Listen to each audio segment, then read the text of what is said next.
What's up, everyone? How's it going? Super excited. Halo, the series dropped. Paramount Plus today, March 24th, 2022.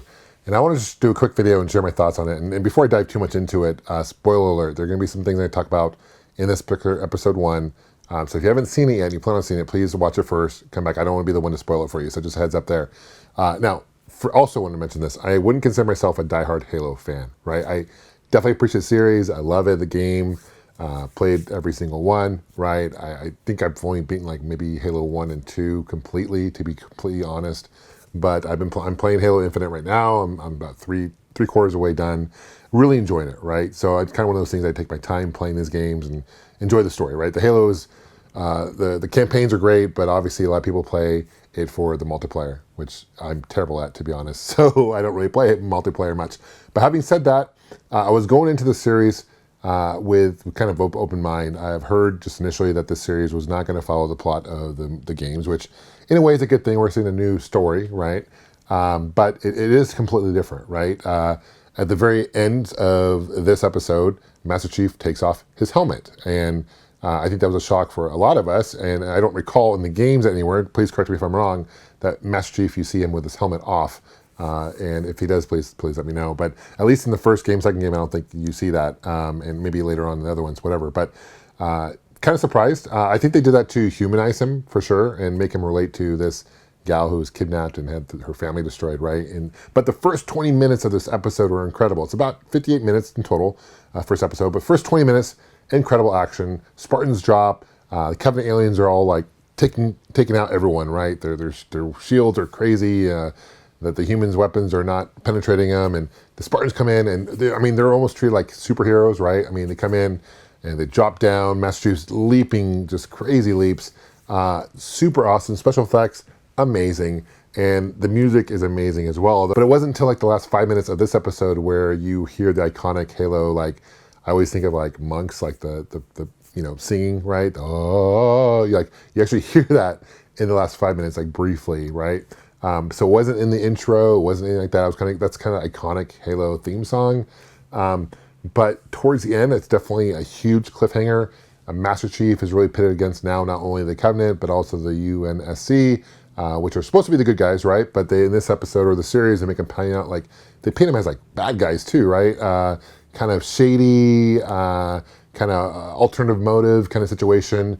So I think it's really interesting, and the special Covenant piece that Master Chief finds, obviously him and this other human gal who's part of the Covenant, which was raised by the Covenant, which there was a huge interesting backstory there. I'm sure we're going to see a lot more of that. Cortana, we did not see Cortana. We heard about her in that project. The Doctor, kind of a shady character, right? You don't really know if she's good or bad. It's just really, I think the show has a lot to go off of, to be honest with you. And I know on Rotten Tomatoes, it's kind of a mixed bag as far as reviews.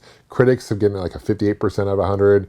I think fans, viewers have given it like a 60-something percent, 68%, so a little bit higher, but nothing like crazy good on Rotten Tomatoes. I think the critics definitely got it wrong, right? Because this series is definitely geared towards gamers, right? People who appreciate the Halo series. So when you watch it, if you haven't seen it already and you're still watching this video, I really encourage you to have an open mind about it, right? It's not the best series out there, certainly. I still think the best series in the past year or two has been The Mandalorian, which, by the way, Master Chief really, to me, sounds like The Mandalorian, right? Steve Downes, who is the most iconic voice, I think, in gaming. He's the voice of Master Chief in the game series.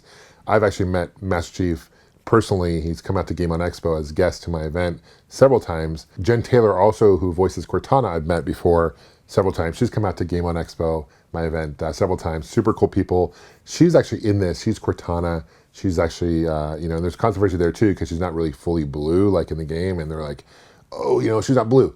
I think if they were to make a real person like blue, like a hologram, I think it would look like a Smurf, to be honest with you. I think it probably it's still slightly blue.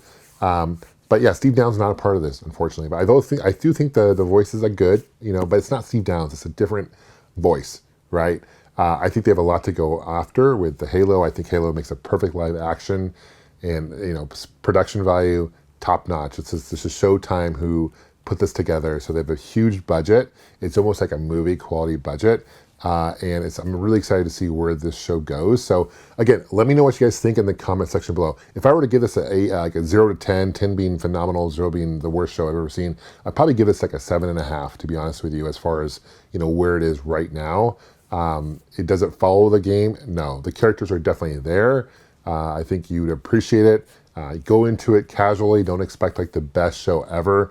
But if you want a really fun sci-fi show with good special effects, definitely check it out. The one thing I also want to add is this show is also super like violent. I was watching this with my 8-year-old twin boys, and I was surprised at how gory this is. Not only that, but the language in some cases is inappropriate for kids.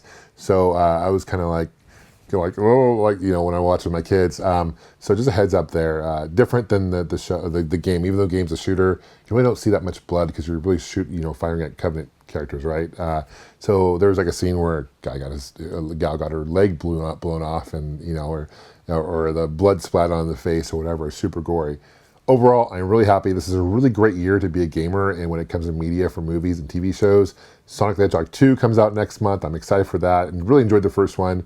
Trailer for the second one looks awesome with Tails and with Knuckles. There's so much to be excited about. Uncharted just came out recently as well, so there's a lot of cool, exciting content hitting the gaming industry, and gotta love the gaming industry, right? For sure. Thank you for watching, guys. Thank you for subscribing. We'll see you guys soon. Take care, and game on.